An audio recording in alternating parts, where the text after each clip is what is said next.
Sionis.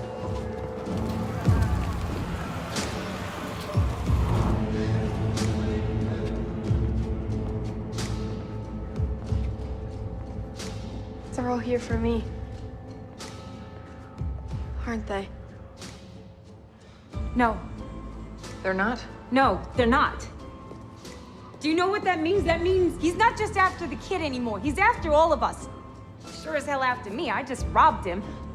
You just betrayed him. You just killed his BFF.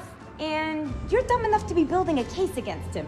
So, unless we all want to die very unpleasant deaths and let Roma go finger fishing in the kid's intestinal tract, we're gonna have to work together. Okay. Yeah, okay.